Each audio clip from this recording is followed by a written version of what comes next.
Hi guys! Magandang gabi. Welcome back po dito sa Gandara SRU channel.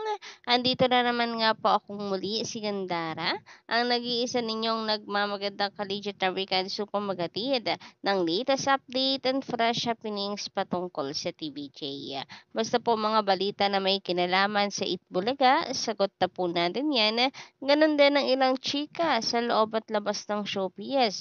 Kaya naman kung di ka pa nakaka-subscribe, maaari lamang po na pindutin ninyo ang subscribe button na nandyan sa baba at pakidamay na rin ng notification bell. Magkatabi lamang po iyan para kayong maging updated at ma-notify sa tuwing may bago po tayong mga reaction videos about sa mga nasasagap natin araw-araw sa nabalita sa social media.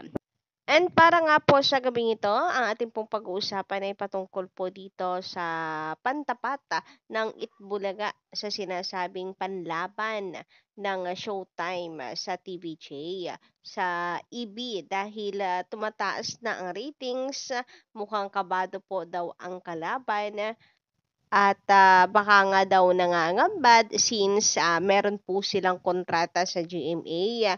Hindi ba na kinakailangan talunin nila ang Itbulaga?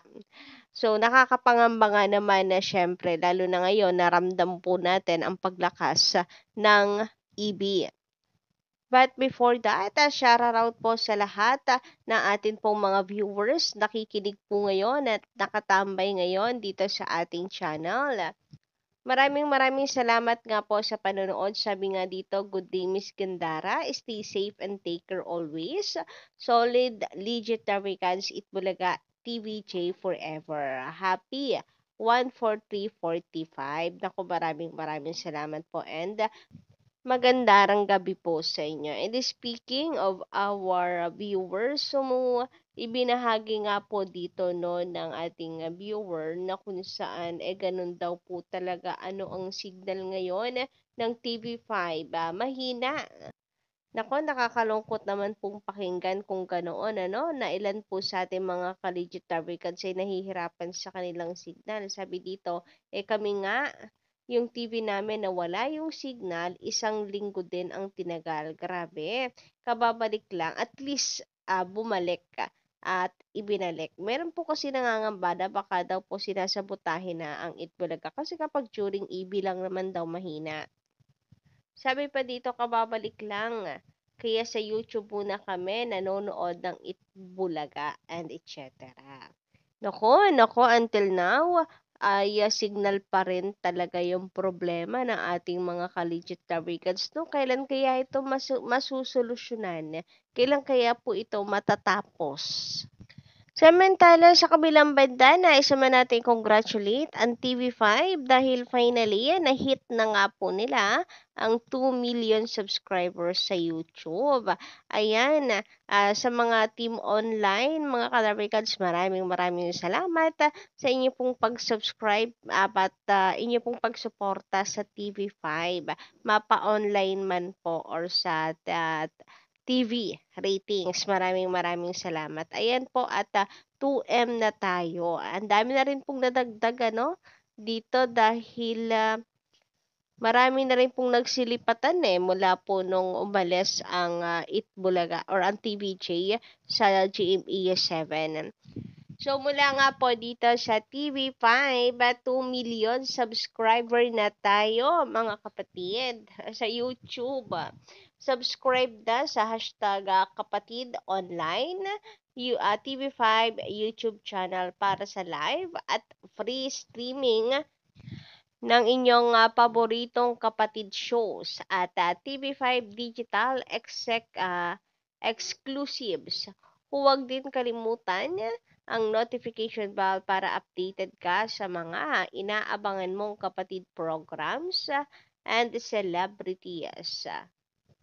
So, ayan, congratulations again sa TV5.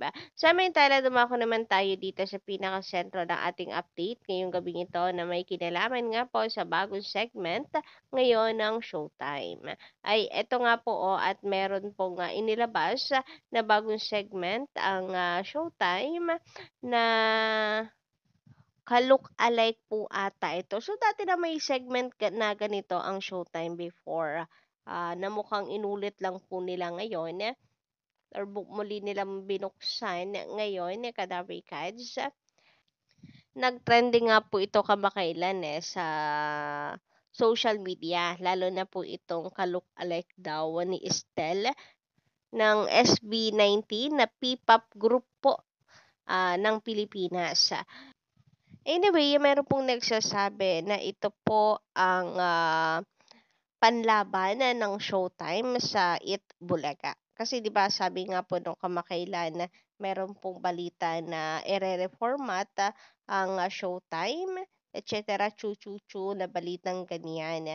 Kasabayan po niyan ang pagtaas po at kapansin-pansin na paglakas po ng Itbulaga Mapa Online and ratings. Yung sa ratings ay ano naman, mataas pa rin ang Showtime pero kapansin-pansin po na umaarangkada na muli ang Itbulaga.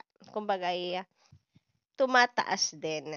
So kasabayan noon ang balitang reformat, then eto nga po may bago silang inilabas na segment and ito yung tinutukoy nung iba na marahil panlaban po ng Showtime para hindi po sila tuluyan na maligwak laban na sa Itbulaga. Ang hirap din po ng sitwasyon nitong Showtime kasi may kontrata sila sa GMA Network. Unlike naman dito sa EP na wala lang, magpapatuloy at magpapatuloy lang sa kanila pong ginagawa no matter what happen.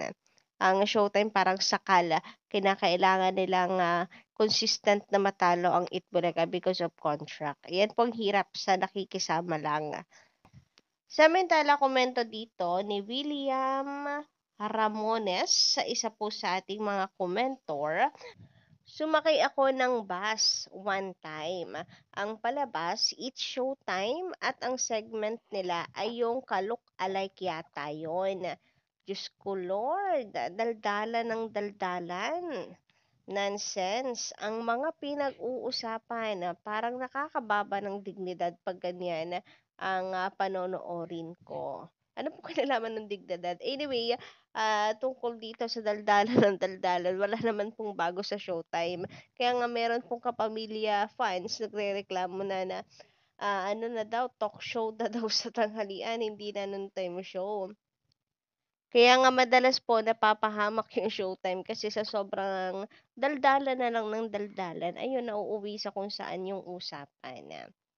Samantala, pinag-uusapan din naman po ng mga Darwicans at netizens sa social media, ito pong wala sa lola ko, wala yan sa lola ko, na segment po ng Itbulaga na kung saan tila kanila pong ibabalik kasi parang dati na pong may ganito ang Itbulaga. So, tamang-tama po lalo na nung Sabado nga nag-celebrate po ng Grandparents' Day ang Itbulaga. So, kung ito po itutuloy ng EB and magiging segment na ng Itbulaga, sinasabi ng iba na ito po ang pantapat ng Itbulaga sa bago pong segment na panlaban ng Showtime. Anyway, ako wala na po akong pakialam sa salpukan ng dalawang noontime show or sinasabing tatapatan nila itong si ganito lalabanan itong bagong ng kabilang show, etc. Basta ako na ang reaction ko po dito ay maganda na ipagpatuloy po ito ng TVJ. Kasi for me naman, wala namang dapat patunayan ang Itbulaga sa Showtime. So, kumbaga, kung nakikita po ito ng Itbulaga na kaaaliwan ng mga netizens, ng mga viewers, why not, hindi ba? Kung maganda ito sa kanilang programa, push na nila yan. Samantala, komento naman ni Shorting sa mga nagdaan nating update. Yung dati na mataas online views ng Showtime, proud na proud at flex lagi ang fans nila, lalo na yung kapamilya Kingdom. Ngayong mas mataas sa online views, ang Itbulaga sasabihin, bakit online views? Nagfo-focus. Ibig sabihin, Showtime lang ang may karapatan, ganon. mag-report at magpuni kung mataas ang views nila. Pero pag Itbulaga, ang mataas, bawal, at nagrereklamo sila. Double standard yarn. So, kayo po ba guys, ano pong inyong masisay patungkol dito? Pakicomment ka lang sa baba. And don't forget to click the subscribe button and notification bell for more updates.